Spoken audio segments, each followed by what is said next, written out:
This episode is sponsored by Monkey Stuff. Monkey Stuff makes things for makers. We're inspired every day by the craft and creativity of makers, and design and manufacture tools and accessories to try to make your making life a bit more delightful. Our products are designed in California, by makers and for makers, and manufactured in the USA. Check out our line of pottery accessories and tools at monkeystuff.com. Follow us on Instagram to see what we're up to in our studios, and keep on making great things. Hey, for Flux Sake fans, looking to take your ceramic skills to the next level? Well, check out this incredible 2 to 5 day workshop offerings at Snow Farm, the New England craft program, where world-class ceramic artists lead hands-on, immersive workshops in wheel throwing, hand building, surface design, and more. Whether you're just starting or refining your voice in clay, there's a workshop for you. To register for a workshop today, visit snowfarm.org.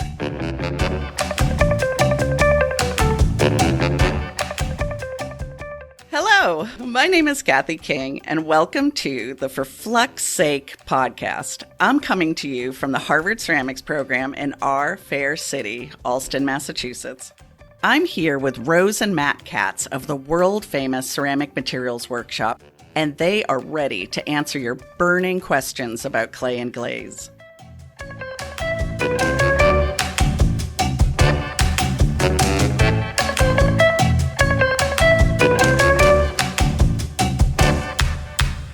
Well, hello, Matt and Rose. Hey, Kathy. Hi, Kathy. It is a cold and blustery day, isn't it, in New England? I bet you both wish you were back in Australia. When isn't it in the winter? I was going to say, that's pretty much baseline New England winter. But I love it. So That's because we're all cold and dead inside. yeah, cold, dead hearts That's inside. just us, Matt. That's just us. Rose, That's all doesn't New suffer, Englanders. or producer Ben don't suffer from that affliction. No, Ben's warm. He's warm and glowy. He's got He puppies, lives farther yeah. south than we do. How is your puppy, Ben? How is the outfits coming along? We put on so many sweaters and he's still in there shivering his ass off. So I think that's just that might just be his mental state, actually. He's just super anxious about something. He's about to go on. You need some sort of direct radiant heat, because in our house we've got a wood stove, and Rose is addicted to the wood stove, but so is all of our pets. We have 2 dogs, 2 cats, and they will radiate out in bands from the wood stove. All 4 of When them. it goes out and I restarted, they're all sitting there waiting for it to get warm again. Oh, that's like, so come on. sweet. They're like, lady. Oh my goodness. So what is happening in your world? Any gossip? Any clay gossip, news, Matt's burning always issues? got gossip. I know, right? He's always got something. I got some gossip. Well, not gossip. Okay. This is No. I got facts, man. I got tests. So y'all remember a while back on the podcast, we had a question that I will say left us hanging. Like I was like almost baffled by the question. And it was somebody who called in about a commercial glaze that advertised itself having this really wide firing range. And I didn't go back and look. I forget exactly how wide it was, but it was one of these things that says like cone 04 to cone 10, like it's crazy wide firing range. And it's a commercial glaze here in the States. And I was just sort of left like slack jawed, which is probably in my normal state. But this time I was really All the slack-jawed. time. All the time. And I was really baffled by this claim that there was this glaze that would have this crazy firing range, because that's not how chemistry works. And as we've always said, what we're doing when we're firing the kiln is we're completing a chemical reaction, right? We're taking raw minerals and we're converting them into glass. And it's a really basic process. And there's not like some crazy magic secret to it. Once you understand how the system works, you got it. And that's why this question, and I'll admit that I was a gog because I don't really pay attention to commercial glazes. So I don't know what's out there.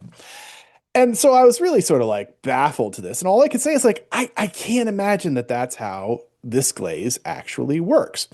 And we have such wonderful community members and students at CMW. And I got some testing from a student of ours, Asa in Sweden. And she was not testing that glaze, but she has a glaze available to her in Sweden that advertises the same thing. That this glaze is advertised at firing from 1020C to 1280C. And to be clear, that's like cone '06 to cone 10, right? That is a huge, massive swing. Like that is a crazy amount of temperature swing. And like chemistry, like I said, chemistry just doesn't work that way. That's not what it is. So what Asa did, because she's amazing, is she bought some of this glaze and she made samples and she fired Was it dry?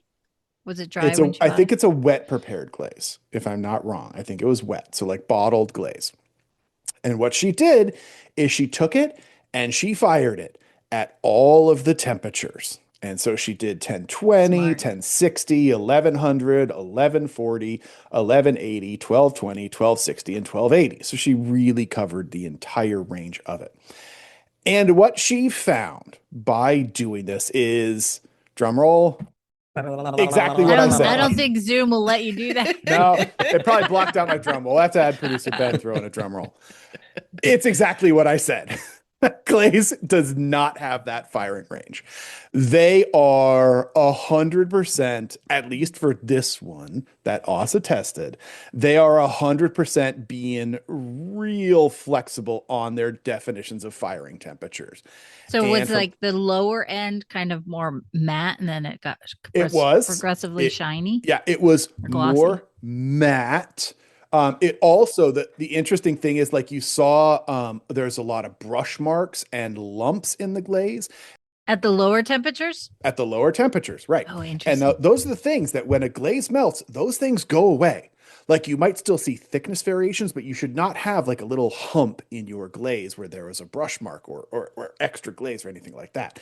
And so, yeah, it was absolutely under fired. And it was also exactly what I was saying is what the glaze is that Asa pretty much says that the glaze itself was a cone 2 glaze. So what they were sort of saying is like that's where she found was the glaze was actually well melted was a cone 2. So what they were saying is like it's okay to melt it a little bit cold and it's quote unquote done, and it's okay to fire it a little hot and it's quote unquote done. But what she found is that it was definitely underfired at low temperatures and overfired at higher temperatures. And the overfired one started to run. And I think even Ben had mentioned working with that glaze we were talking about in the studio you work with and saying that like it totally does run when you overfire it, which is, I always say glazes only run for 2 reasons. 1, they are too thick. 2, they are overfired. 3, they are too thick and overfired. And I also wonder was if anybody controlling else for all gets that joke. Does anybody get that joke really? I mean, you just throw that out there all the time. I love it. Because it's a great joke. I get the joke, Matt. I get the joke. Everyone, of course, is paying attention to how stupid I am. This is not news. So was the cone 2 sample like the example that the company showed? Right. So, well, so now we have to get something even more interesting that Asa found. So on this company's website, they have pictures of the glaze at not all the temperatures, but definitely a few different temperatures. And it kind of looks like they're just posting the same picture twice. Oh, really? Oh, man. Like when you look at the reflections and the structure of it and the color of it, it looks like it's just the same picture. That makes me sad. Well, it's definitely sketchy. And it definitely is in line with what they're saying. And, I do have to say, overfiring is not as bad of a problem as people often see. And I often see this online where people have like these weird conspiracy theories about like what happens when you overfire and all this kind of bubbling stuff. That's not what overfiring is. But overfiring is you are going to get a drop in the glaze's viscosity. So it's going to flow more, which is why we get the running. The underfiring, though, that's a huge, huge problem. And we have to go back to Bill, who we had on the show talking about his book. And Bill mentioned something really interesting in his book is that he did leach testing on an under-fired glaze. And he did similar to what Asa did. He was testing it at increasing temperatures, and he would do a leach test on each temperature. And he found that this one glaze that he was testing at the actually chemically derived temperature, because glazes have a temperature where they will be done, and we can determine that from looking at their chemistry. At that temperature, the glaze was solid. It did not leach. But at every single temperature beneath that, the exact same glaze did leach, because the chemistry wasn't done. The firing wasn't done. And this is why under firing is such a big deal. This is why I have a problem with people saying stuff like this. Like, oh, it's okay for this glaze to have a wide firing range. Like, no, it's not, y'all. It just straight up isn't. And that's why I have a problem with even like what does commonly happen here in the States, where there people are like, where glazes are advertised as being cone 5.6. 5.6 is not a thing. That glaze might be well melted at cone 5, but then it's going to be overfired at cone 6, or it's going to be well fired at cone 6, and then it's going to be underfired at cone 5.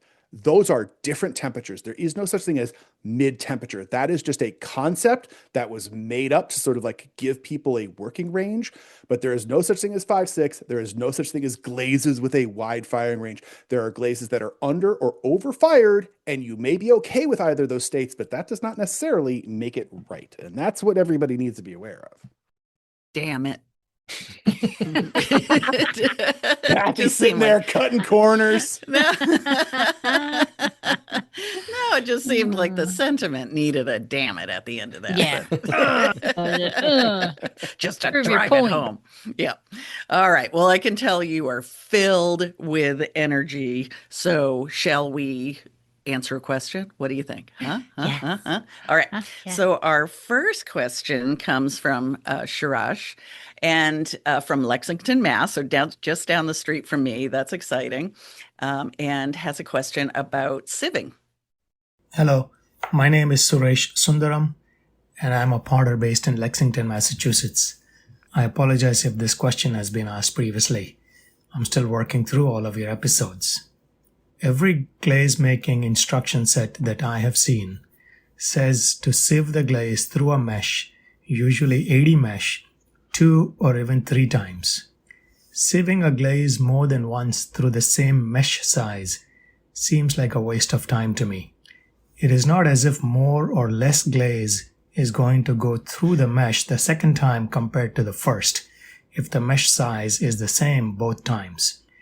Imagine that with one stroke of a pen, literally, we can save thousands of potters a lot of time by telling them they only need to sieve the glaze once. What am I missing? Thank you.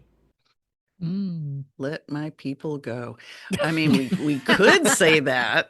We could say it, but I don't know. Before you share the real answer. I mean, I know some of our materials in combination, like just some are chunkier than others. I can't. Uh-huh. I feel like I'm almost like not getting all the material through if I don't sieve a number of times to really break it down. But Yeah. Yeah. I think going back to Suresh referencing sort of what's written out there, and he's forgetting a really important concept in the written word, in putting out information for others, which is the great universal concept of CYA. Cover your This isn't Flux U. Come on. Oh, sorry. Ben, bleep that. Cover your butts. CYB. Which is why they're telling you to do that, because when someone else is putting out information for others, oftentimes they think they need to overdo it to make sure that people can't screw it up. And you'll often see that in literature that, they'll tell you to do things.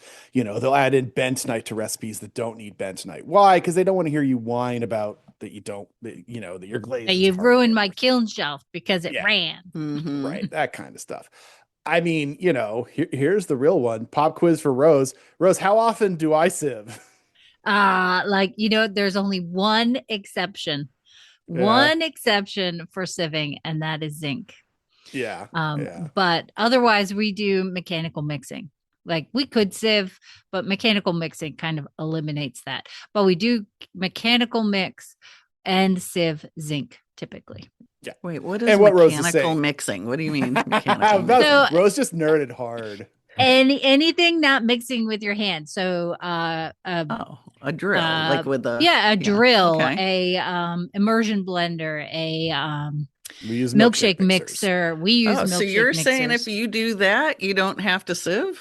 We don't sieve.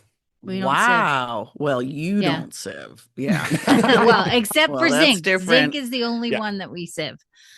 Yeah. Interesting. And when we sieve it, it's not 2 or 3 times. It's basically so you have 2 cups with your sieve in 1 cup. Take the full cup, empty it through the sieve into the new cup, and then take a brush over the Soft, the, like a painting brush. a painting brush through the sieve to get anything off of there, and then take the sieve off, put it on the old cup, and then dump it back.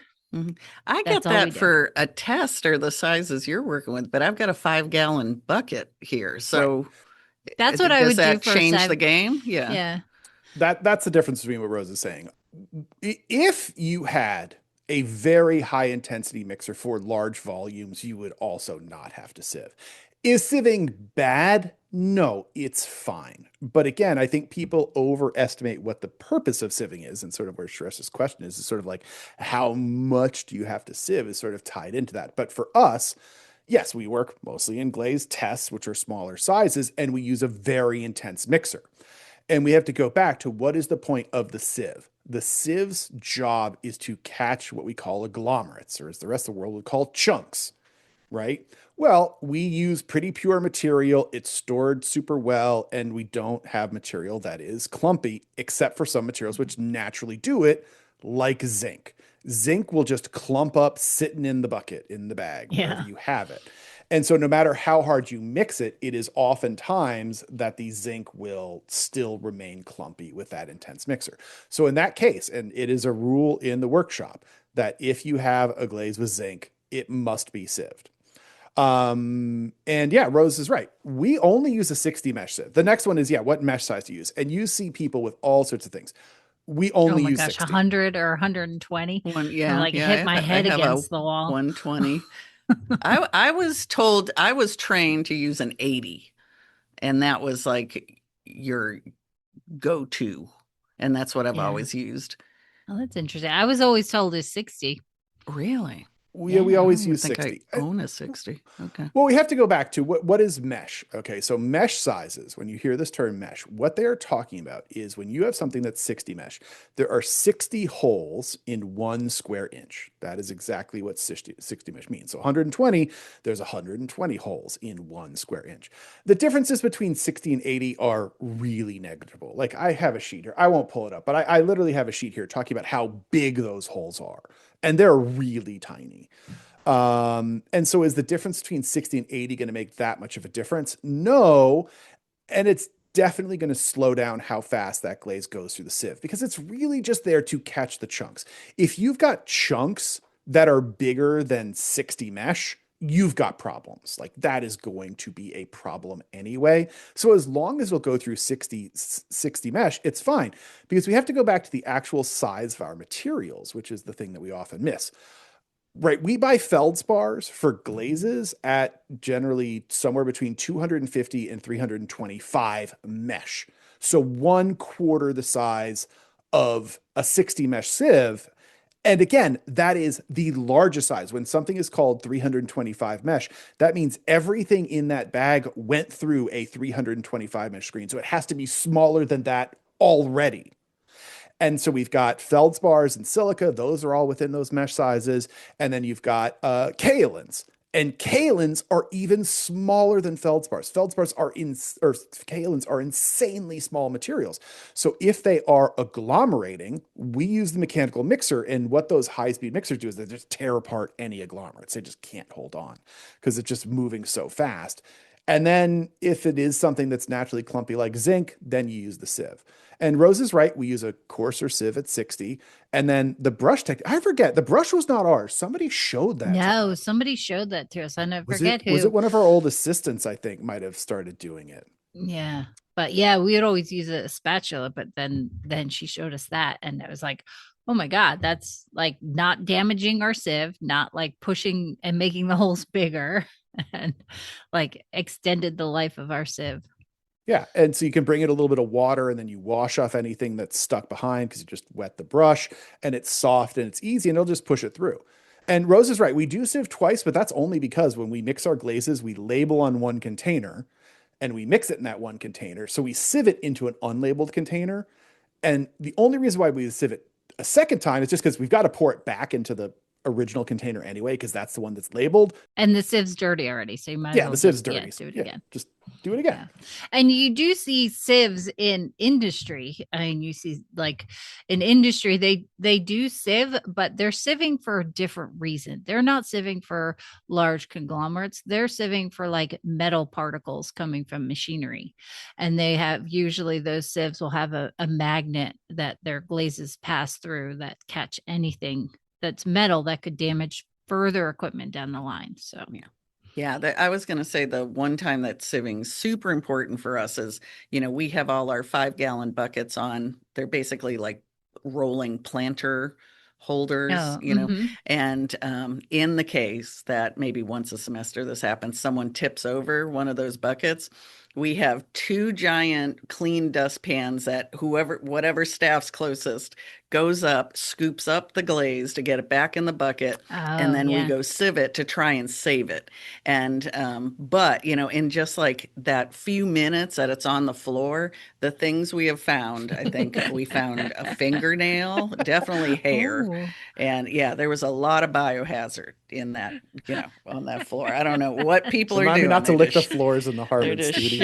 shedding left and right. And you know how clean we are. It is a very clean studio. So Suresh, you have now given potters across the world gobs and gobs of free time. What are we all going to do with that free time? We should reemphasize, just going back to the one thing that we didn't really touch on that you were going on there before we send Suresh off, is that if you are working in larger volumes, right? If you're working in 5-gallon buckets, 15,000 gram batches, those types of things, and you do not have a char quality mixer, like basically the large scale milkshake mixer, and a drill generally is not going to be good enough because you will get like material sitting on the bottom of the bucket and all that kind of thing. It probably is worth sieving. Once is fine. Again, you can do it twice just because that's how transfer materials work. But yes, unless you have very intense mixing, you should sieve in at least once. But it does not need to be super fine. There's no value. And if you're making barrels of glaze, just save yourself and get a high-speed mixer. I'm just saying, if you're making that much glaze. The last couple of bags of elastonite we got from our supplier are like rocks. It's just bags of rocks. Yeah. So that's been something that we've battled with, and the sieving has definitely helped in a case like that. But sounds like another reason not use elastonite to me. Those are fight words, Matt. Watch out. I know. Well, I can only replace so much at one time. Let's go on to our next question. Okay. Today's episode is brought to you by the Rosenfield Collection of Functional Ceramic Art. The collection exists as an online source for research and inspiration, featuring photos of thousands of objects made by over 800 artists. The images are high quality and can be used with no permission required. To find out more, visit www.rosenfieldcollection.com. Glazes don't make sense, but that's why Rose and I are here at ceramicmaterialsworkshop.com, helping translate glazes for real ceramicists like you. So join us for our brand new class starting October 1st. It's for everyone from beginners to masters. We clear up all the mysteries of glazes to make them work for you. Join us at ceramicmaterialsworkshop.com for making glazes make sense. Our next question comes from Nicole from Connecticut, and Nicole has a question about bubbles. Hi there, my name's Nicole. I'm from Connecticut, and I had a question about bubbles showing up in my clear glaze after firing. I work at a paint your own pottery studio. We fire to cone '06, and we use commercial clear glazes and stroke and coat glazes. And recently I started noting, especially on bare pieces, that we've been getting these really tiny bubbles showing up after they've been fired, and they almost make like a static electricity sound if you run your fingers over it, but they're not sharp or anything. It doesn't seem like you get any like glass in your fingers when you run your fingers over it, and I'm just wondering why this could be happening. It hasn't really happened in the past, and it's not happening over anything that's painted, and it seems to be mainly an issue on bare pottery, and it's not happening on every single bare piece. Some of them are totally fine, some of them are coming out with these bubbles. So I was just curious if you had any answers as to why this may be happening, if it's something to do with either our glazing process or firing process, or if it's due to something the customer could be doing, like maybe going too hard with the pencil. Any help or answers that you have would be awesome. Thank you. I wonder. Uh-oh, Kathy's contemplating. No, I'm just wondering what they're using. Did she say what kind of glaze?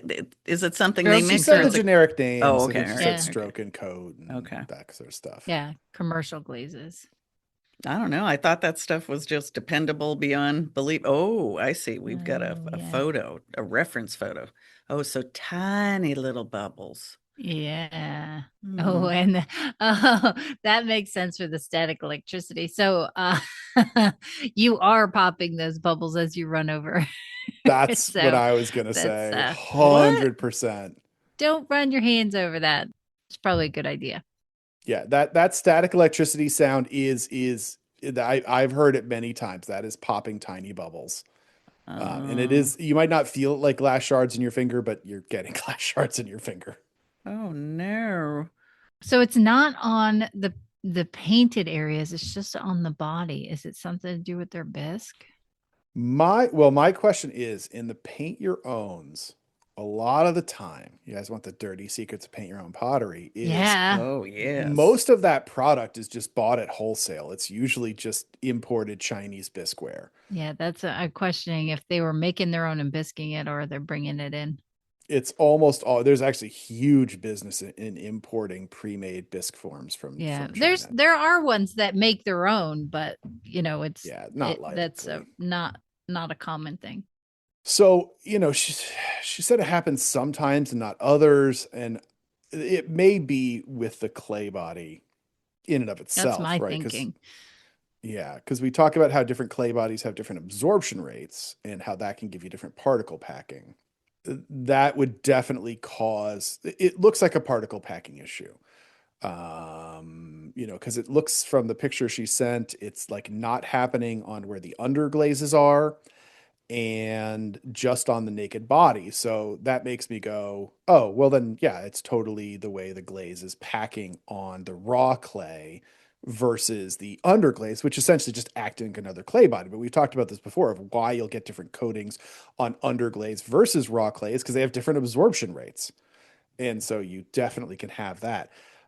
The hard thing is because like you might have 100 different clay bodies for 100 different pieces, because it could be coming from 100 different factories, that it's going to be really hard to track down. That's if they're bringing in bisque.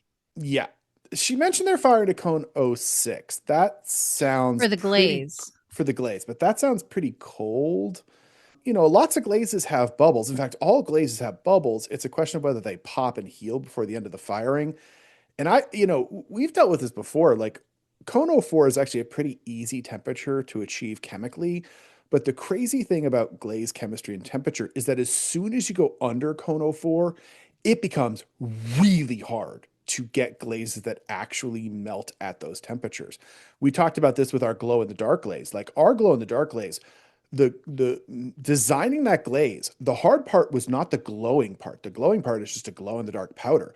The hard part is that glow in the dark powder only survives to cone 08, and getting a glaze that will melt at cone 08 is hard. And you might think, it's only 4 cones lower than 04, but chemically, like that is exponential levels of temperature jumps as far as the chemistry concerns. That's really, really tricky. Yeah. And Stroke and Coat says it's fired to cone 06 to cone 10. Oh, Well, return. We've come full circle in this Yeah. episode. All the way around. Yeah, I would try firing hotter, Nicole. But if it's popping, that's not Mhm. good. That's not good. Stop touching it. Stop it. Stop touching it. The only other thing I will say is if you don't want to fire your glaze hotter, which I think you really probably should, you might want to re-bisque the bisque where you have to a slightly higher temperature, because that will reduce the absorption rate and give you different particle packing on the glaze application. But I would not feel comfortable sending that out out the door for The children. Think of the children. kids. Before the show, we we're having a conversation with Kathy about us trying to act like we're not old anymore. And Kathy just exposed us all. We've gotten to won't somebody think of the children age? We're gonna hold hands too. But she's right. Think of the children. And I missed it, but did she say that she tried to re-fire it hotter to see if they went away? I don't think I she don't said remember. that, no. Yeah, I that'd be don't think so. interesting to hear Refiring if that. is the same thing as firing hotter. So when you refire something to the same temperature, you have effectively fired it slightly hotter. So good luck. Yeah. Next question. I am really always fascinated when we hear from the paint your own pottery companies and whatnot. We should do an And they're so episode or popular. talk to somebody on our Patreon or something, interview them, because it's really a different Actually, world. no, I'm going to put this out. I'm going to put us in danger. Hey, you listening. First of all of you listening, if you are listening right now, support us on Patreon. We need your Patreon support. We are an independent podcast. We need your help. But more importantly, to all of you listening who run Paint Your Own Pottery, send us your Paint Your Own Pottery questions. I don't think I've ever done a Paint Your Own Pottery. No, I haven't either. Mhm. I've been into plenty of like doll shops and stuff with yeah. the creepy porcelain pieces and things like that, but I've never done paint your own. Mm-hmm. I think that should be our next date, Matt. Yeah. Aw. You should. Oh my goodness. All right. Well, that is all the time we have for today. But you two, Valentine's Day is coming up. That could be your date night. yeah. You know we're doing on Valentine's Day. I bet See, I just did you too. a big favor, Matt, of reminding you of that fact. Hey, I need to be wined and dined too. Two-way street. Exactly. all right. I'm gonna take you to paint your own. So suck it, okay? Suck it. Suck it. That's love, everybody. 25 years together. I get a suck All it right. for Valentine's Day. Let's call it Halloween. Same thing. I There you go. concur. All right, y'all. Till I see you next time. Bye-bye. Bye. Well, folks, that's it for this week's episode of For Flux Sake. I'd like to thank the listeners who submitted questions this week. And if you want your question answered on the show, shoot us an email at forfluxsakepodcast@gmail.com. So join us next time. And when in your studio, remember what Rose always says. Always remember to test, test, test.